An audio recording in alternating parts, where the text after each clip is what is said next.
আল্লাহ রাব্বুল আলামিনের বাণী, ফাইন্না মাআল উসরি ইউসরান, ইন্না মাআল উসরি ইউসরা।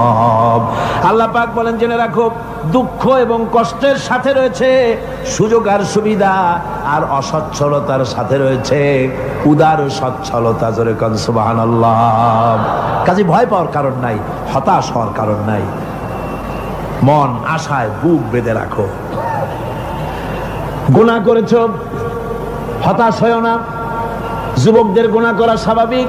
ইউনিভার্সিটির ছাত্র, কলেজের ছাত্র, প্রফেসর, শিক্ষক, অফিসার ঘুষ খেয়েছেন, জিনা করা হয়েছে, মদ খাওয়া হয়েছে, মিথ্যা কথা বলা হয়েছে, যাই কিছু করেন না কেন ভয় পাওয়ার কারণ নাই, নিরাশ হওয়ার কোনো দরকার নাই। আল্লাহ পাক ডেকে বলেছেন, কুল ইয়া ইবাদিয়াল্লাযীনা আসরাফু আলা আনফুসিহিম লা তাকনাতু মির রাহমাতিল্লাহ। আরে আমার আল্লাহর মতো এত ভালো আর কেউ আছে? এত দরদ আর কারো আছে? আমার আল্লাহ বলেন, ও নবী, আপনি শুনায় দেন, হে আল্লাহর বান্দারা, তোমরা যারা নিজেদের উপরে বাড়াবাড়ি করেছো, নিজেদের উপরে জুলুম করেছো, অত্যাচার করেছো, আমি আল্লাহর রহমত থেকে নিরাশ হয়ে যেও না। মানুষ যদি অপরাধ করে, বাপের সাথে অপরাধ করেছে, মায়ের সাথে অপরাধ করেছে, মা বাবা সন্তানের চাইতে এত বড় কল্যাণকামী তো আর কেউ নাই, কিন্তু মা বাবা কোনোদিন বলে না, আয় আমার ছেলে তোরে মাফ করে দেই, এরকম বলে নাকি? মন চায় ছেলে যদি মাপ চাইতো, খুশি হয়ে মাফ করে দিতাম, কিন্তু কেন যে আসে না, ডাকে না যে আয় মাফ করে দেই। মা বাপ আপনাকে এত ভালোবাসে, সেই মা বাপও আপনাকে বলে না যে আয় মাফ করে দেই। আমার আল্লাহ হচ্ছেন এমন আল্লাহ, আল্লাহ রাব্বুল আলামিন ডাকেন, এ বান্দা, খুন করেছিস ফিরে আয়, জিনা করেছিস ফিরে আয়, হত্যা করেছিস ফিরে আয়, চুরি করেছিস ফিরে আয়, কুফরি করেছিস ফিরে আয়, সুদ খেয়েছিস, ঘুষ খেয়েছিস, মদ খেয়েছিস ফিরে আয়, এসে আমার দরবারে চোখের পানি ফেল, আমার দরবারে কাঁদাকাটি কর।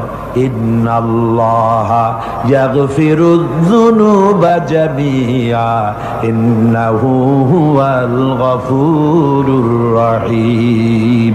আমার দরবারে চোখের পানি ফেলে কাঁদ, আমি রব্বুল আলামিন জিন্দেগীর গুনাহ মাফ করে দেব। সুবহানাল্লাহ কোন, সুবহানাল্লাহ কোন। আমার কাছে কাঁদ, চোখের পানি ফেল। আল্লাহ রাব্বুল আলামিনের কাছে বান্দার দুইটা ফোঁটা বেশি প্রিয়। একটা হলো জিহাদের ময়দানে যে রক্ত ফোঁটা দেওয়া হয়, এটা আল্লাহর কাছে প্রিয়। আর আল্লাহর ভয়তে গুনার জন্য লজ্জা করে, অনুশোচনা করে বান্দা যখন চোখের পানি ছেড়ে দেয়, আল্লাহর কাছে এটা অত্যন্ত প্রিয়। নবীজি বলেছেন, বান্দা যখন গুনার ভয়তে, আল্লাহর ভয়তে, জাহান্নামের ভয়তে অনুশোচনা করে যখন চোখ দিয়া পানি ছেড়ে দেয়, ওই চোখের পানি নাকের অর্ধেক আসতে না আসতে আল্লাহ রাব্বুল আলামিন বান্দারে মাফ করে দেন। আল্লাহ বরদাস্ত করতে পারেন না যে বান্দা কান্দুক। আমার ভাইরা, আল্লাহ রহমত, এই পৃথিবীতে আল্লাহর রহমতকে 100 ভাগ করা হয়েছে। আল্লাহ রহমতের কত ভাগ? এই 100 ভাগের 1 ভাগ সারা পৃথিবীতে ছড়াই দেওয়া হয়েছে। আর 99 ভাগ কার কাছে? আল্লাহর কাছে। 1টা ভাগ দুনিয়া ছড়ানো হয়েছে আদম আলাইহিস সালাম থেকে নিয়ে এই পর্যন্ত, এখান থেকে নিয়ে কিয়ামত পর্যন্ত পৃথিবীতে যত মানুষ আসবে, যত প্রাণী আসবে, তাদের মধ্যে প্রাণী জগতেও গাভী তার বাছুরকে ভালোবাসে, ঠিক কিনা? হাতি তার বাচ্চাকে ভালোবাসে, ঠিক কিনা? মুরগি তার বাচ্চাকে ভালোবাসে কিনা? প্রত্যেক মাই তার সন্তানকে ভালোবাসে মানুষের মতো।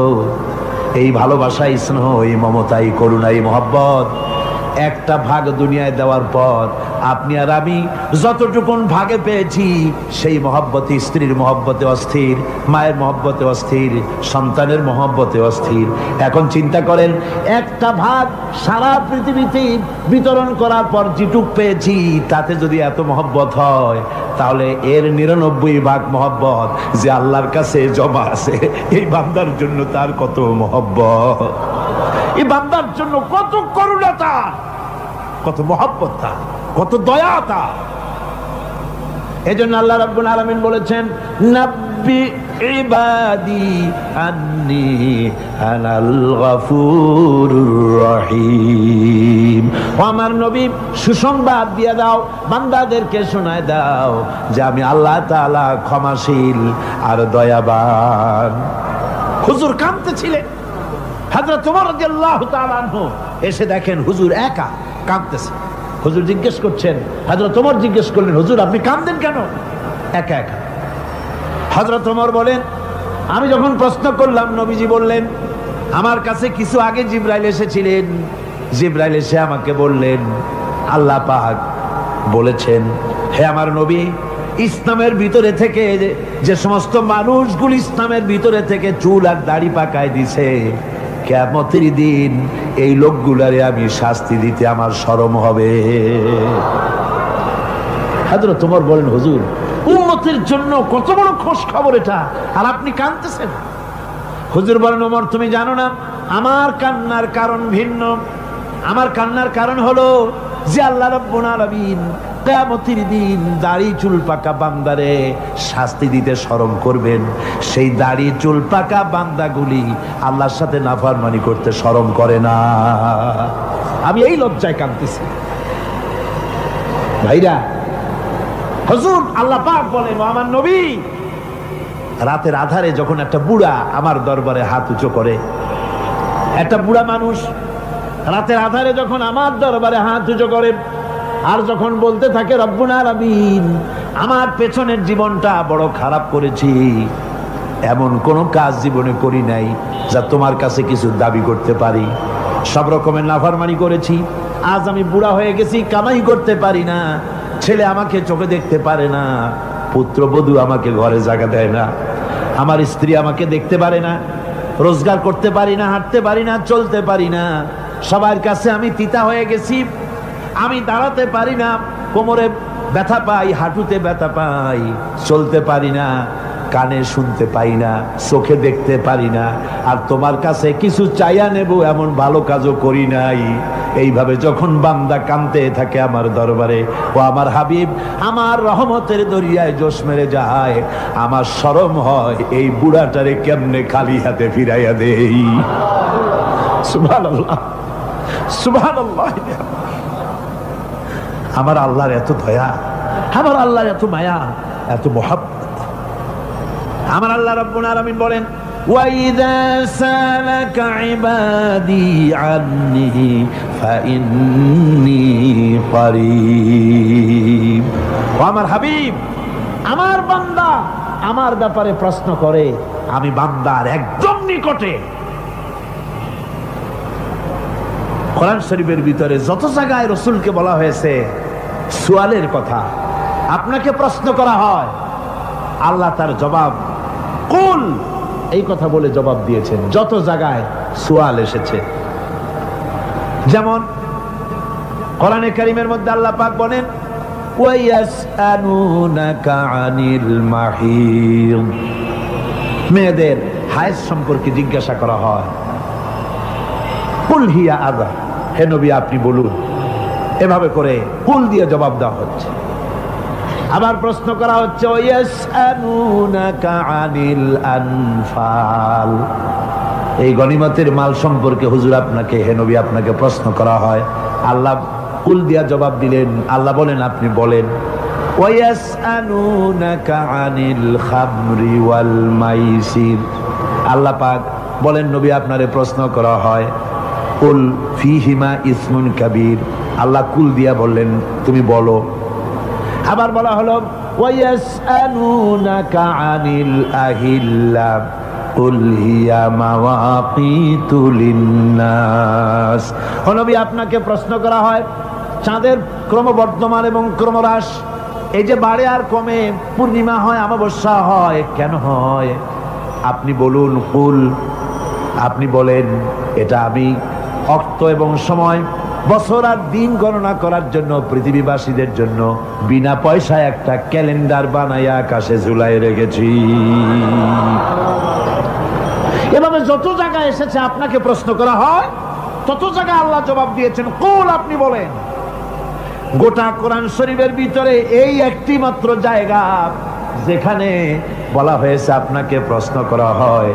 আল্লাহ এখানে বলতে পারতেন কুল, আপনি বলেন, আল্লাহ তোমাদের নিকটবর্তী, এভাবে জবাব হয় নাই। এটা কায়দাটা হলো এই, আল্লাহ বলতেছেন ওয়াইজা সালাকা ইবাদি, ও আমার নবী, প্রশ্ন তো আমার বান্দারা আমার ব্যাপারে করেছে, এবার আপনার জবাবের কোনো দরকার নাই। প্রশ্ন আমার ব্যাপারে, আমি নিজে জবাব দিয়ে দেই। ফা ইন্নী কারীব। ও বান্দা, আমার ব্যাপারে প্রশ্ন করেছিস, জবাব আমি দেই, আমি তোর সবচাইতে বেশি নিকটে। সুবহানাল্লাহ। কত নিকটে? وَنَحْنُ أَقْرَبُ إِلَيْهِ مِنْ حَبْلِ الْوَرِيدِ। তোর যে রগ, এই শাহরগের চাইতেও আমি তোর বেশি কাছে। সুবহানাল্লাহ। আমারে ডাক, আমারে ডাক, কলিজা দিয়া ডাক, অন্তর দিয়ে ডাক।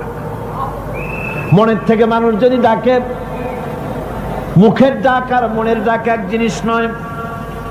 দিল সে জুবাত নিকলতি হ্যায়, असर रखती है पर नहीं मगर ताकते परवाज रखती है। দিল থেকে যে কথা বেরোয় তা প্রভাব বিস্তার করে, ডানা নাই কিন্তু ওড়ার ক্ষমতা রাখে। মনের কথাই ভিন্ন।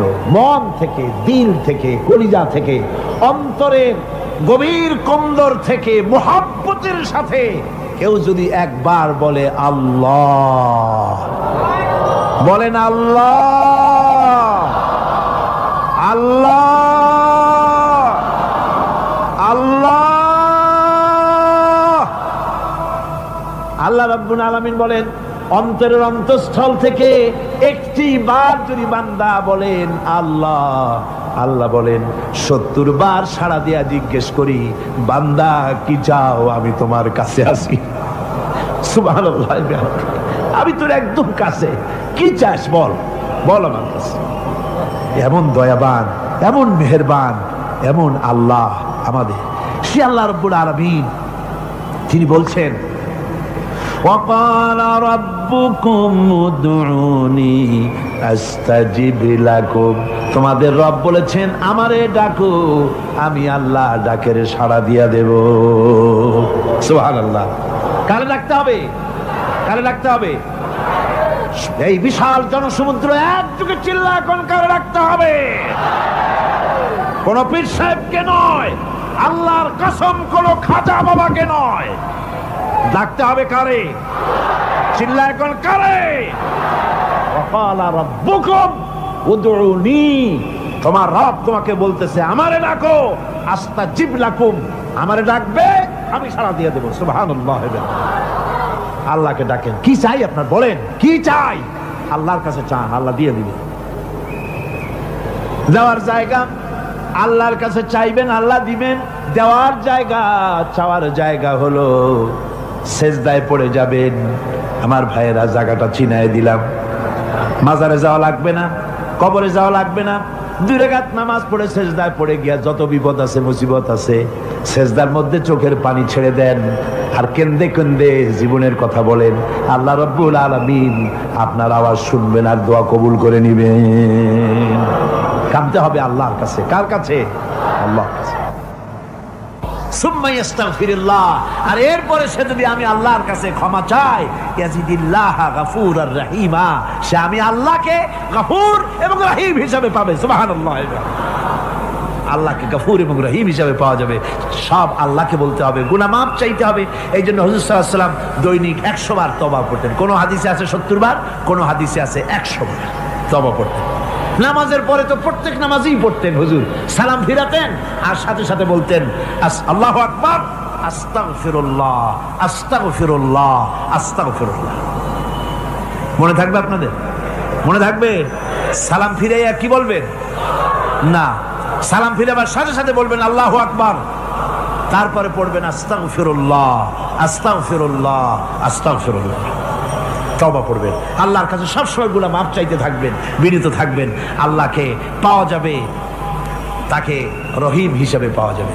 সুতরাং ঈমান বিল্লাহ, আল্লাহর প্রতি ঈমান আনলে পরে চতুর্থ নম্বরের যে উপকারটা হবে সেটা হলো হতাশায় ভুগবে না, নিরাশায় ভুগবে না, আশায় বুক বেঁধে উঠবে, ঈমান মজবুত হবে, আল্লাহর কাছে মানুষ বিনয়ী হয়ে যাবে।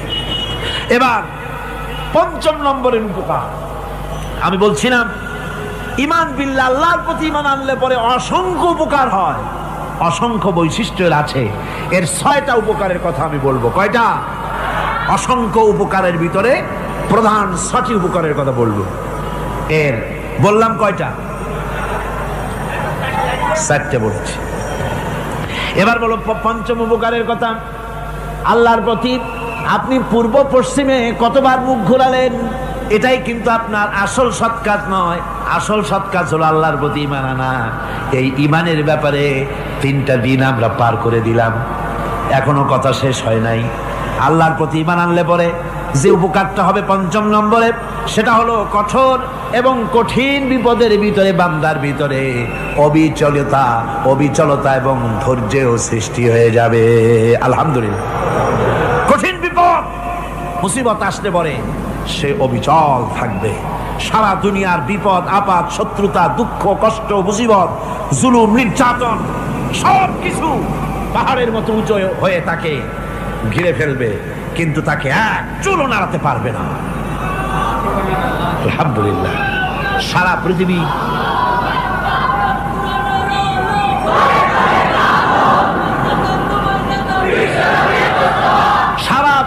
একদিকে আর সে একা একদিকে থাকবে। বিরোধিতা তো হবেই, বিপদ তো আসবে। কবি বলতেছেন, সাথে জাকা রহা হ্যায় अज़ल से ता इमरोज, सतेजा का रहा है अज़ल से ता इमरोज, चरागे मुस्तफावी से शरारे बुलहबीस। সে আবহমান কাল থেকে শুরু করে মুস্তাফা সাল্লাল্লাহু আলাইহি ওয়াসাল্লামের দীপ শিখার সাথে আবু জাহেল, আবু লাহাবের অগ্নিস্ফুলিঙ্গের টক্কর লেগেই আছে।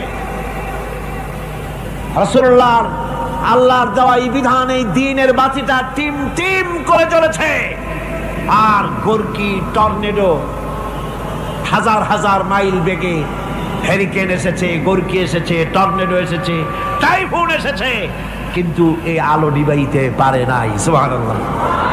এই আলো নিবাতে পারে নাই। এই শত্রুতা চিরকালের, নিবাতে পারবে না। কারণ হচ্ছে আল্লাহ রাব্বুল আলামিন বলেছেন, ইউরিদুনা লিয়ুতফিউ নূরাল্লাহি বিআফওয়াহিহিম ওয়াল্লাহু মুতিম্মু নূরিহি ওয়ালাউ কারিহাল কাফিরুন।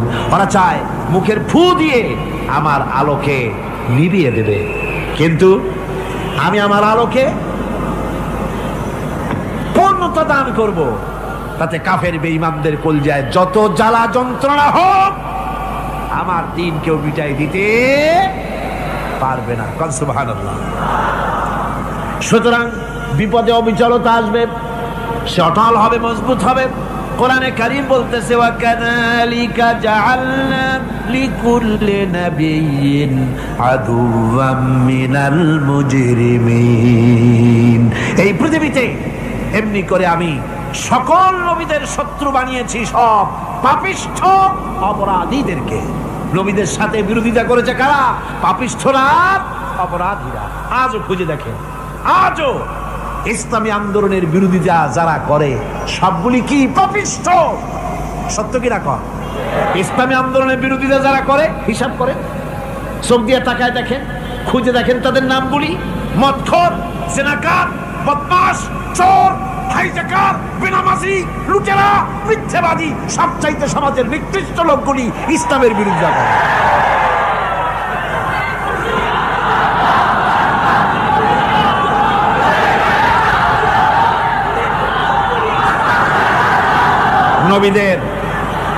নবীদের শত্রু আল্লাহ বলেন সব যুগে নবীদের সাথে শত্রুতা করেছে পাপিষ্ঠরা। আল্লাহর কথা, কার কথা? সকল যুগে নবীদের সাথে শত্রুতা করেছে পাপিষ্ঠরা, নিকৃষ্ট ধরনের অপরাধীরা। সুতরাং নবী রাসূলদের অবস্থা যখন এই, তখন দ্বীনের দাওয়াত যারাই দেবে তাদের কিসমত এরকম হবেই। এই বাধার মোকাবেলা তাদেরও করতে হবে। এই যে বাধাটা আসে, এই যে মারে, অপরাধ কি? এই যে তারা চোর বা ডাকাত যাদের মারা হয়। আল্লাহ রাব্বুল আলামিন বলেন অপরাধ হলো ওয়ামা নাকামু মিনহুম ইল্লা আইয়ুমিনু বিল্লাহিল আজিজিল হামিদ। অপরাধ হচ্ছে ইমানদার লোকদের উপরে নির্যাতন চালিয়েছে, অন্য কোনো কারণে নয়। কারণ একটাই, তারা আল্লাহর জমিনে আল্লাহর দ্বীন প্রতিষ্ঠা করতে চেয়েছে, আর কোনো অপরাধ না। জমিন আল্লাহর, জমিন কার? এই বিশাল জনসমুদ্র গর্জে উঠুন একযোগে, বলুন জমিন কার? আইন চলবে কার? এখানেই সংঘর্ষ বেঁধেছে আবহমান কাল ধরে। মানুষ অত্যাচারিত হয়েছে, সাহাবায়ে কেরাম অত্যাচারিত হয়েছেন। বুখারী শরীফের হাদিসে এসেছে রাসূল করিম সাল্লাল্লাহু আলাইহি ওয়াসাল্লামের কাছে হযরতে খাব্বাব গিয়ে উপস্থিত হয়েছিলেন। হযরতে খাব্বাব বলেন, হাদিসটা এভাবে লেখা হয়েছে বুখারীতে, ওয়ান খাব্বাব বিন আরিদ রাদিয়াল্লাহু তাআলা আনহু قال شكونا إلى رسول الله صلى الله عليه وسلم وهو متوسد بردة له في ظل الكعبة। রাসূলুল্লাহর কাছে গেলাম, কাবা শরীফের কাছে গিয়া দেখি নবীজি একটা চাদর গায়ে দিয়ে তিনি আরাম ফরমাচ্ছিলেন কাবা শরীফের ছায়ায়। সেখানে গিয়ে বললাম, আলা তাস্তানসিরু লানা আলা তাদউ লানা ইয়া রাসূলুল্লাহ, হে আল্লাহর রাসূল, আপনি কি আমাদের জন্য আল্লাহর কাছে দোয়া চাইবেন না? আপনি কি আল্লাহর কাছে আমাদের জন্য সাহায্য চাইবেন না? আমাদের লোকগুলিকে, মুসলমানগুলিকে মারতে মারতে তো শেষ করে ফেলে দিল। তারা আমাদের সুমাইয়াকে মারলো, আমাদের খাব্বাবকে উটের সাথে পায়ের দড়ি লাগায় টানলো, আমাদের খোবায়েবকে তারা আগুনের উপরে চিৎ করে শোয়ায় রাখলো, না খায় রাখতেছে, মারতেছে, কষ্টে তো শেষ হয়ে গেলাম। হুজুর, আপনি কি আমাদের জন্য দোয়া করবেন না? হাদিস শরীফে এসেছে, নবীজি উঠে বসলেন সোজা হয়ে। নবীজি বলেন, ও আমার সাহাবী, ও খাব্বাব, শোনো, তোমাদের আগে এই পৃথিবীতে যারা দ্বীনের দাওয়াত দিতে এসেছিলেন তাদেরকে সমকালীন রাষ্ট্রশক্তি, সমাজ শক্তি তাদেরকে ধরতো। ফায়ুখাজুর রাজুলো, তাদেরকে তারা ধরতো। ফায়ুহফারু লাহু ফিল আরদ, আর তার জন্য জমিনের ভিতরে কবর বানাইতো। ওই কবর ফায়ুজালু ফিহা, ওই কবরের ভিতরে তাকে কোমর পর্যন্ত গেড়ে দিত। সুম্মা ইউতা বিল মানশার, এরপরে করাত আনতো। ফায়ুদাউ আলা রাসিহি, এরপরে ওই করাত তার মাথার উপরে রাখতো। ফায়ুজালু নিসফাইন, এরপরে করাত দিয়া চিরে জীবিত মানুষটারে দ্বিখণ্ডিত করে ফেলে দিত। মা ইয়াসুদ্দুহু যালিকা আন দীনিহি। ও আমার খাব্বাব, এত কষ্ট দেওয়ার পরেও সেই যুগের কোন মুসলমানকে, দ্বীনের দায়ীদেরকে আল্লাহর দ্বীন থেকে এক চুলো তারা সরাই দিতে পারে নাই, এক চুলো সরাতে পারে নাই। ওয়াল্লাহি, ও খাব্বাব, আমি আমার আল্লাহর নামে কসম করে বলছি, লা ইউতাম্মান্নাল্লাহু হাযাল আমরা হাত্তা ইয়াসিরা আর-রাকিবু মিন সানা ইলা হাযরামাউত। আমি কসম করে বলি, আল্লাহ রাব্বুল আলামিনের এই সানা থেকে হাযরামাউত পর্যন্ত লোকেরা যাতায়াত করবে, সুন্দরী রমণীরা গমন করবে, সদাগরেরা যাতায়াত করবে, টাকা নিয়া পয়সা নিয়া যাতায়াত করবে। তাদের মনের মধ্যে লুটের ভয়, টাকার ভয়, চুরির ভয়, ডাকাতির ভয়, জেনার ভয়, হত্যার ভয়, ধর্ষণের ভয়, কোনো ভয় থাকবে না। লা ইয়াখাফু ইল্লাল্লাহ, আল্লাহ ছাড়া কোনো ভয় থাকবে না। এমন একটা সমাজ, এমন একটা সময় আসবে। ওয়ালাকিন্নাকুম তাস্তাজিলুন, অথচ খুব তাড়াহুড়ো তোমরা করতেছো। তাড়াহুড়ো করো না, সময় আসবে ইনশাআল্লাহ। আমার ভাইয়েরা, আমার বন্ধুগণ, কঠিন বিপদে অবিচলতা এবং ধৈর্যের দৃষ্টান্ত রেখে গেছেন আম্বিয়া আলাইহিমুস সালাম। সুবহানাল্লাহ। কঠিন বিপদে অবিচলতা, দৃঢ়তা, ধৈর্য কারে বলে, তার দৃষ্টান্ত কারা রেখেছেন? আম্বিয়া আলাইহিমুস সালাম। ওনারাই আমাদের আদর্শ, নবীরাই আদর্শ। সাহাবায়ে কেরাম রিদওয়ানুল্লাহ তাআলা আলাইহিম আজমাইন আমাদের আদর্শ। ভাইরা আমার, মুসা আলাইহিস সালামকে ফেরাউন যখন ঘিরে ফেলে দিল, কোরআনের সব কথা গল্প গুজবার ইতিহাসের জন্য লেখা হয় নাই। কোরআনের মধ্যে যা লেখা হয়েছে সব বান্দাদের উপদেশের জন্য, যাতে করে লোকেরা চিরটা কাল এর থেকে উপদেশ নেওয়া নিজেদের তৈরি করতে পারে। জোরে বলেন সুবহানাল্লাহ। মুসা আলাইহিস সালামের কথা আল্লাহ বলেন, ফেরাউন তাকে ঘিরে ফেলে দিল, পালাবার রাস্তা নাই। ফালাম্মা ترى الجمعان قال أصحاب موسى إنا لمدركون। মুসা আলাইহিস সালামের উম্মতেরা বললেন, হে মুসা, পাকড়াও হয়ে গেছি, পালাবার রাস্তা নাই। তিন দিক থেকে আমাদেরকে ঘেরাও করেছে ফেরাউনের শক্তি। সামনে কি? দরিয়া, আর তিন দিকে কি? ঘেরাও আন্দোলন। পালাবার পথ নাই, পালাবার পথ নাই। সারাশি আক্রমণ, ঘেরাও আন্দোলন। এই যে ঘেরাও টেরাও তো আজকে নতুন নাই, ঘেরাও আসছে অনেক আগের থেকে। আসলে কথা বুঝতে পেরেছি। মাইক না থাকলে আমি কি করবো কোন? আজকে এরকম হচ্ছে কেন? আগামীকাল ঠিক হবে ইনশাআল্লাহ, রাগ করেন না। গান হচ্ছে, বসেন বসেন। শয়তান ঢুকছে মাইকের মধ্যে। অনেক সময় হয় কি, মাইকের হাই পাওয়ারের যে মেশিন আছে, এর ভিতরে ইথার থেকে রেডিওর ওই গানগুলি ওর মধ্যে ঢুকে পড়ে। কথা বুঝতে পেরেছেন? এই জন্য শয়তান তো আর বসে থাকে না, ওরও তো কিছু করার আছে। ধৈর্য ধরেন, ধৈর্য ধরেন। কালকে অপারেটরদেরকে মাওলানা শামসুদ্দিন সাহেবের কাছে অনুরোধ করব, অপারেটর একটু ভালো করে হেদায়েত করে দেবেন মাইকে। আজকে আমার নিজেরও কষ্ট হচ্ছে, আমিও বুঝতে পারছি না যে আমার কথাগুলি কি আওয়াজে বেরোচ্ছে, যার জন্য আমাকে বেশি চিল্লাইতে হচ্ছে। বক্তাকে কি লাউডে তার কথা বেরোচ্ছে তা তার কানে আসতে হয়, তাহলে বোঝা যায় যে আমার কথাগুলি কিভাবে বেরোচ্ছে। এটা এই অবস্থায় সিচুয়েশন আজকে নাই, এবং লোকেরাও মাইকের ব্যাপারে আজকে অভিযোগ করেছে, যা বিগত 16 বছরে করে নাই। সেটের ব্যাপারে কোথাও কোনো অসুবিধা হয়েছে? মাইকটা ভালো, এবং মাইক যারা দেন প্রতি বছর খেদমত করে, আল্লাহ তাদের প্রতি রহম করুন। সবাই বলেন আমিন। এদেরকে রাগ করে পথে পাই আবার মারধর করেন না। সিলেটের যে তাফসির মাহফিল হয়, বিগত 19 বছর তাফসির করেছি একটানা, এবার 20 বছর পুরো হবে ইনশাআল্লাহ। সিলেটে একটানা 20 বছর তাফসির করতেছি সেখানে। তো মাইক, একটা লোক বিনা পয়সায় মাইক দেয়, মাইকের ভাড়া সে নেয় না। তাফসিরের মাহফিলের মাইকের ভাড়া নেয় না। যে বছর এরশাদ সরকার আমাকে প্লেন থেকে নামতে দিল না, আপনাদের মনে আছে? সিলেট থেকে ফিরাই দিল।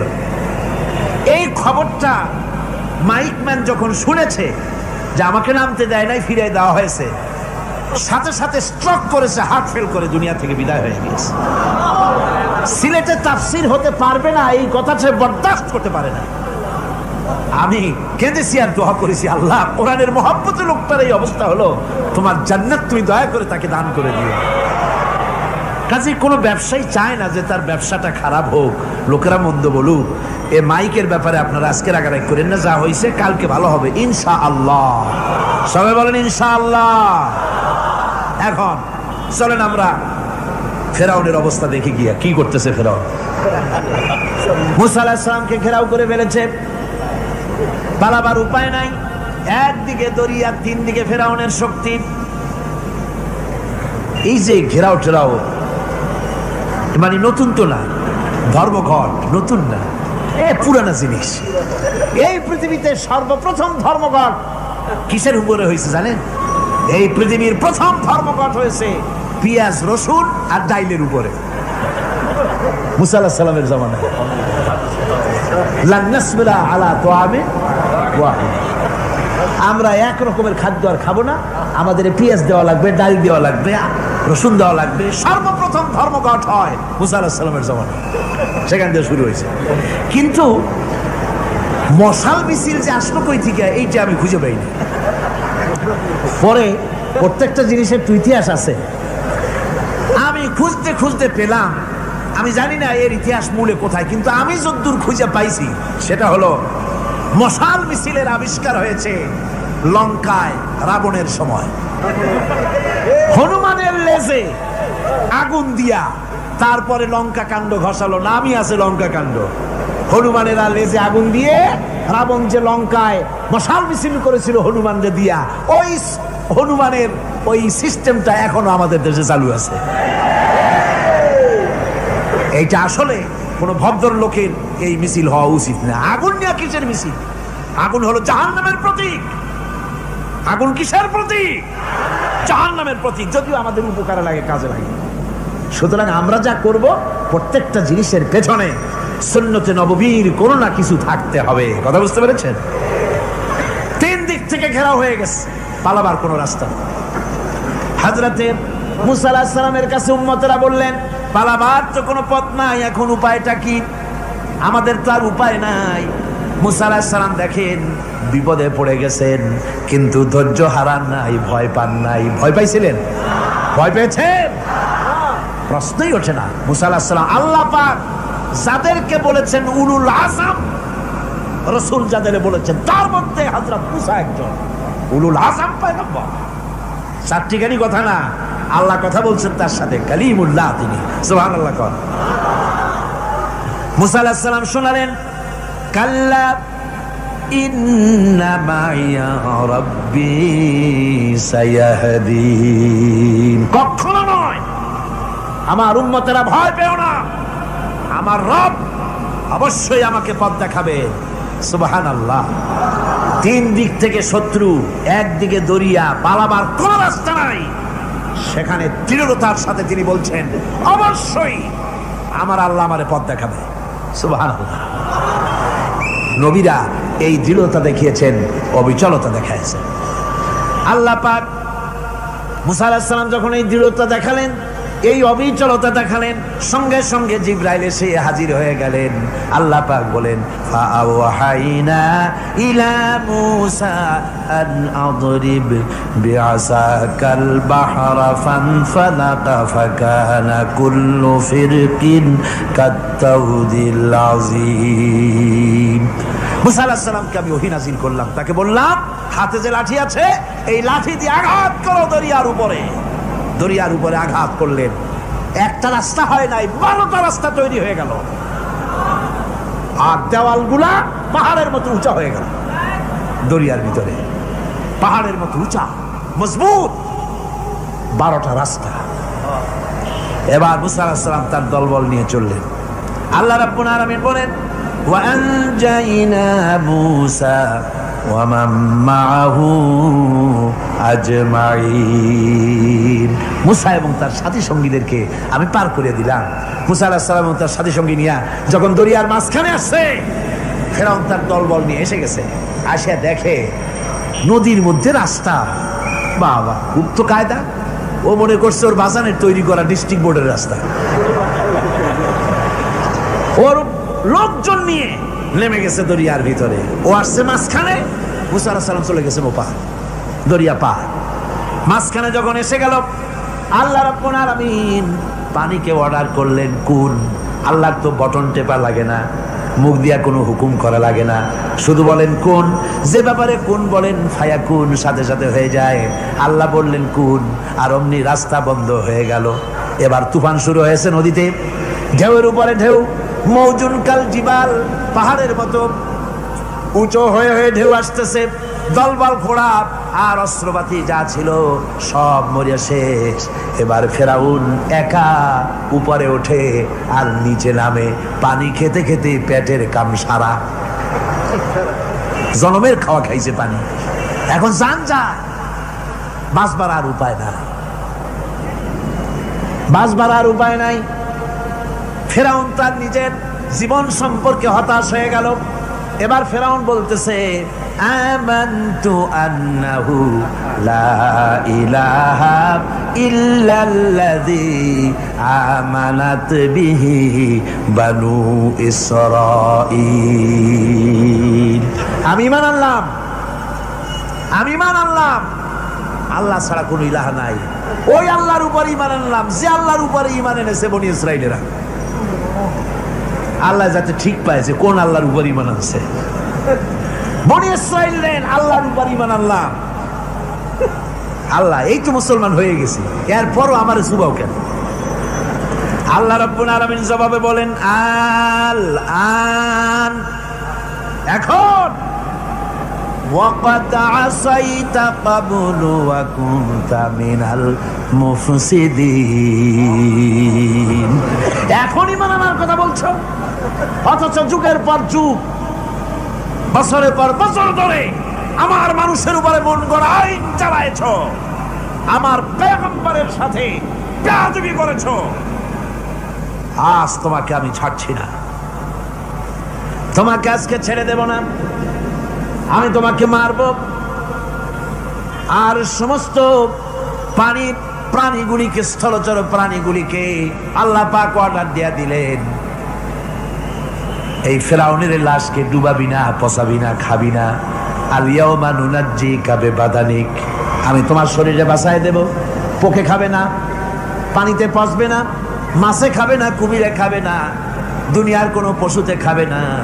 আমি তোরে শুটকি বানাইয়া রাখবো, যাতে করে দুনিয়ার সমস্ত ফেরাউন যত যুগে যুগে আসে তোরে দেখে যেন হেদায়েত নিতে পারে। ফেরাউনকে আল্লাহ শুটকি বানায় রাখছে। আমি ফেরাউনদের লাশ দেখেছি ব্রিটিশ মিউজিয়ামে। ফেরাউন তো একটা না, অনেকগুলা, আসলদারে অবশ্য দেখিনি। ব্রিটিশ মিউজিয়ামে ওই ফেরাউনগুলার লাশ যখন অসুবিধা হয়, মমিগুলি, তখন ইংল্যান্ডে নিয়ে যায় চিকিৎসা করাবার জন্য। চোখ টোক আছে গর্তের ভিতরে, তারপরে চামড়া টামড়া হাড়ের সাথে মিশানো, ওইভাবে চেহারা দেখলে মনে হয় যে সত্যি ফেরাউনিগুলো। আর ব্রিটিশের কাম মিশর থেকে না আনছে এমন কোনো জিনিস নাই। আমি সেইখানে এক বক্তৃতা বলছিলাম, আপনারা এদের এখন সভ্য, এদের এখন ভদ্র, এরা হলো ইন্টারন্যাশনাল চোর, ওরা সারা দুনিয়া চুরি করেছে। লন্ডনে বক্তৃতা করেছি, সারাটা দুনিয়া চুরি করছে, আমাদের দেশকে শোষণ করেছে। এই বিশাল ভূভাগকে শোষণ করে ইংল্যান্ডের দ্বীপটাকে তারা সাজাইছে। তারা ময়ূর সিংহাসনের, শাহজাহানের ময়ূর সিংহাসনের ময়ূরের বাম চোখে কোহিনূর মণি লাগাইছিলেন, শাহজাহান ময়ূরের ডান চোখে কোহিনূর মণি লাগায় নাই। কোহিনূর মণির অনেক দাম, আমি দেখে এসেছি মণি, এখন সেটা কুইন এলিজাবেথের মুকুটে শোভা পাচ্ছে। সেই মণি এমনি বলে প্রবাদে 7 রাজার ধন এক মানিক্য, বলেন এরকম অনেক দাম। শাহজাহান দেখালেন, আমি মুসলমান, আমার কাছে এটার দাম নাই, এই জন্য ময়ূরের ডান চোখে লাগালাম না, বাম চোখে লাগাই দিলাম। এইটাতে চুরি করছে। তারপরে মিশর থেকে, মিশরের মমি চুরি করেছে, জুতা চুরি করছে, ছাতি চুরি করছে, পিসা চুরি করেছে। আমি বললাম এগুলা কি ভদ্রলোক নাকি? আর জুতা চোর, পিসা চোর, লাঠি চোর সব চুরি করেছে। যাই দেখেন ব্রিটিশ মিউজিয়ামের মধ্যে সব দুনিয়ার চুরি করা জিনিস নিয়ে তারা মানুষকে দেখাইয়া পয়সা উপার্জন করছে। টিপু সুলতানের তরবারিটা পর্যন্ত চুরি করেছে। আজও পর্যন্ত ব্রিটিশ মিউজিয়ামে টিপু সুলতানের তরবারিটা আছে, আমি তরবারিটা দেখে এসেছি। আমার বন্ধুগণ, বলতেছিলাম যে পৃথিবীতে আল্লাহ রাব্বুল আলামিন নবীরা তাদের চরিত্র দিয়ে বিপদের মোকাবেলা করে, দুনিয়ার সামনে কঠিন বিপদের মোকাবেলা করে অবিচলতা, দৃঢ়তা দেখায় গেছেন যে কেমন করে এই পৃথিবীতে বিপদের সামনে মোকাবেলা করতে হয়। ধৈর্য ধরতে হবে, বিপদ আসবে পাহাড় সমান হয়ে, আপনাকে ধৈর্য ধারণ করতে হবে সেভাবে বুক বেঁধে। যেহেতু এটা যদি বিশ্বাস হয় যে আমার কিসমতে যা আছে তার থেকে বেশি কিছু হবে না, তাহলেই আপনার ধৈর্য আসবে, ভয় পাবেন না। কথা ঠিক কিনা কন? এবারে হযরত হুদ আলাইহিস সালাম সম্পর্কে আল্লাহ রাব্বুল আলামিন বলেন, হযরতে হুদকে যখন ষড়যন্ত্র হলো, কাফির বেঈমানেরা তাকে মেরে ফেলার জন্য যখন সরকারি ষড়যন্ত্রে লিপ্ত হয়ে গেল, হযরতে হুদ সমাজের এই চ্যালেঞ্জের মোকাবেলা করলেন। হযরত হুদ বলেন, ফাকিদুনি জামিআন সুম্মা লা তুনজিরুন ইন্নী তাওয়াক্কালতু আলাল্লাহি রাব্বি ওয়া রাব্বিকুম। আমি তোমরা তোমাদের ষড়যন্ত্র আমার বিরুদ্ধে যত পারো আমার বিরুদ্ধে ষড়যন্ত্র চালাও, এতটুকুন আমার অবকাশ দিও না। আমি এমন আল্লাহর উপরে ভরসা করেছি যার হাতের ভিতরে তোমাদেরও জান আর আমারও জান। যা পারো তাই করো। সরকার সমস্ত শক্তি একত্রিত হয়ে আমার মোকাবেলা করো। একদিকে হুদ আলাইহিস সালাম, আর একদিকে গোটা জাতি। হযরত হুদ ভয় পায় নাই। সুবহানাল্লাহ কোন। ঈমান বিল্লাহ মানুষের কলিজাকে এভাবে শক্ত করে দেয়। কোন আলহামদুলিল্লাহ। এবারে এই বিপদের, কঠিন বিপদের মোকাবেলা করে আমার রাসূল যে প্রমাণ দিয়া গেলেন, আমার রাসূল যে কঠিন বিপদের মোকাবেলা করলেন, ভাইরা আমার, হিজরতের রাতে সওদ পাহাড়ের ভিতরে যখন তিনি আশ্রয় নিলেন, হযরতে আবু বকরের সাথে ছিলেন। হযরতে আবু বকর রাদিয়াল্লাহু তাআলা আনহু বলেন, হুজুর আপনি দাঁড়ান, এটা তো পাহাড়িয়া গুহা, গুহার ভিতরে সাপ থাকতে পারে, বিচ্ছু থাকতে পারে, আমি আগে ঢুকি, বিপদ যদি হয় আমার উপর থেকে হয়ে যাক। গুহার ভিতরে নেমে গুহা সাফ করলেন। এরপরে হুজুরকে ডাকলেন, হুজুর তাশরীফ নিলেন গুহার ভিতরে। এরপরে হুজুর বললেন, আবু বকর, পাহাড়ে হেঁটে হেঁটে 2-3টা পাহাড় পাড়ি দিয়া যাওয়া লাগে সোর পাহাড়ে। মদিনার সোজা রাস্তা হুজুর ধরেন নাই, মেসফালার পথ দিয়া জাবালে কেদোয়ার উপর দিয়া 3টা পাহাড় পাড়ি দিয়া তারপরে হুজুর গেলেন সোর পাহাড়ে। গুহার ভিতরে হুজুর তাশরীফ নিলেন। বললেন, আবু বকর তুমি বসো, তোমার উরুর উপরে মাথা রেখে আমি একটু আরাম করি। হযরতে আবু বকর বসলেন, হুজুর তার উরুর উপরে মাথা রেখে ঘুমায় গেলেন। আর এরপরে কাফির বেঈমানেরা তালাশ করতে করতে কাফেররা এসে গেল পায়ের চিহ্ন দেখে দেখে গর্তের কাছে। হযরত আবু বকর ভয়তে কেঁদে ফেললেন, আরে আর তো উপায় নাই, এবার তো ধরা পড়ে গেছি, এবার নবীজিকে মেরে ফেলে দেবে। নবীর মহব্বতে, নিজের মহব্বতে নয়, নবীর মহব্বতে কাঁদতেছিলেন। হুজুর বলেন, হুজুরের ঘুম ভেঙে গেল। বলো, আবু বকর কাঁদো কেন? ছেলের কথা, মেয়ের কথা, বিবির কথা, বাড়ির কথা মনে পড়লো নাকি? হযরত আবু বকর বলেন, ইয়া রাসূলুল্লাহ, আল্লাহর কসম করে বলি, যেদিন ঈমান এনেছি এই কলিজার ভিতরে মা বাপ, স্ত্রী, পুত্র, পরিজন, এমনকি আমার নিজের জীবনের চাইতে আপনারে বেশি ভালোবাসি। কাঁদো কেন? কাঁদো কেন? হযরত আবু বকর বলেন, হুজুর ধরা পড়ে গেছি, কাফেররা এসে গেছে গর্তের কাছে, তাকালি আমাদের দেখতে পাবে, আমরা তো মাইনরিটি, ওরা তো মেজরিটি, আমরা তো ধরি মারি ফেলাই দেবে, আপনাকে মেরে ফেলে দেবে, এই জন্য কাঁদি। আল্লাহ রাব্বুল আলামিন, হুজুর তখন কি দৃঢ়তা, কি অবিচলতা, কি ধৈর্যের পাহাড় সম মনোবৃত্তি তখন দেখালেন।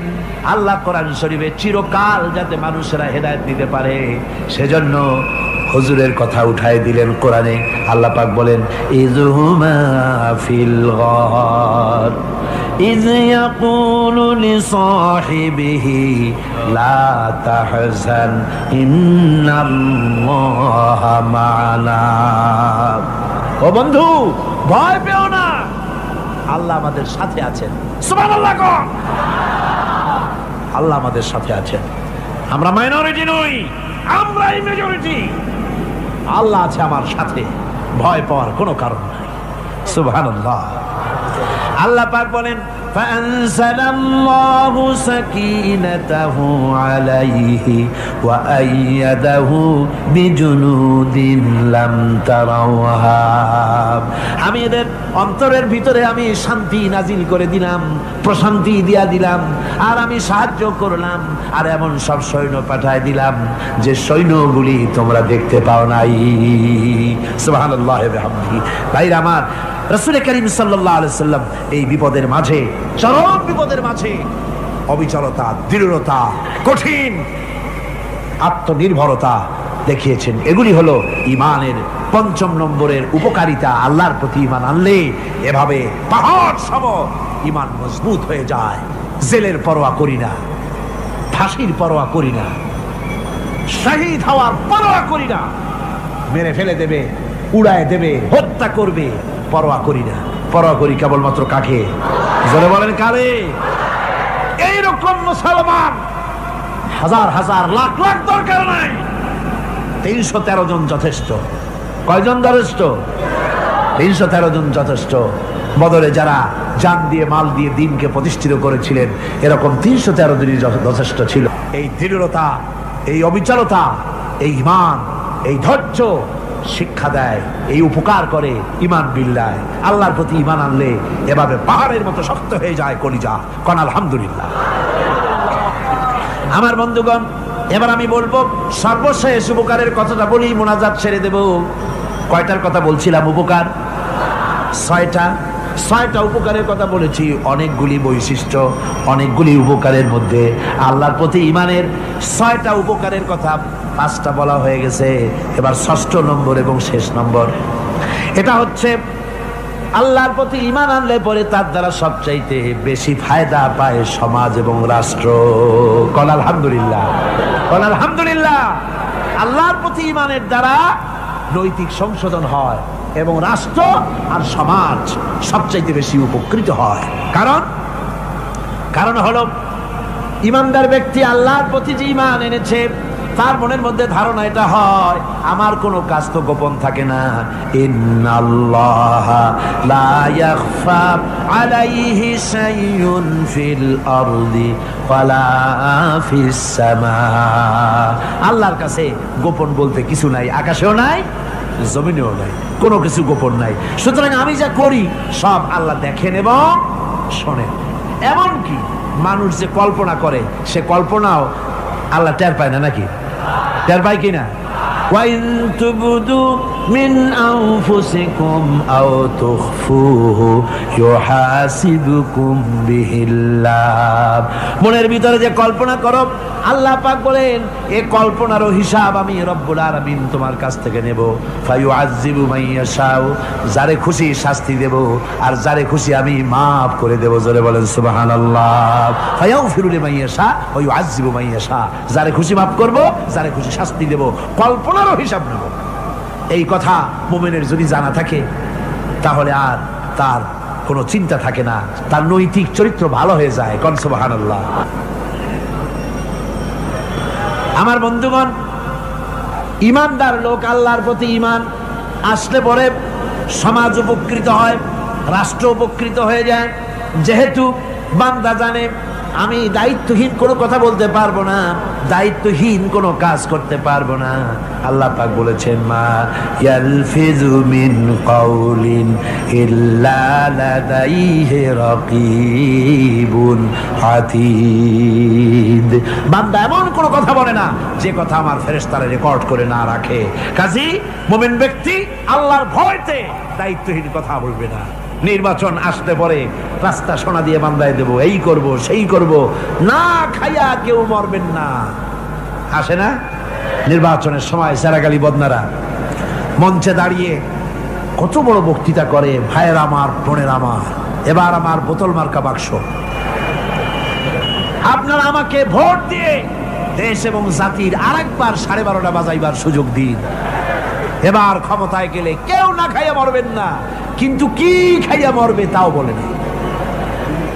এর মারফতি অর্থ হচ্ছে এই, ওরা যদি ক্ষমতায় যেতে পারে তাহলে বিষ খাইয়া হোক, গুলি খাইয়া হোক, কিছু না কিছু খেয়ে মরতে হবে। একেবারে খালি পেটে মরলে গ্যাস্ট্রিক হওয়ার সম্ভাবনা আছে। ঈমান বিল্লাহ যদি না থাকে, আল্লাহর ভয় যদি না থাকে, তাহলে দায়িত্বহীন কথা বলে। আর আল্লাহর ভয় যদি থাকে, তাহলে নৈতিকতার সংশোধন হয়ে যায়, দায়িত্বপূর্ণ কথা বলে, মানুষকে ফাঁকি দেয় না। আমার বন্ধুগণ,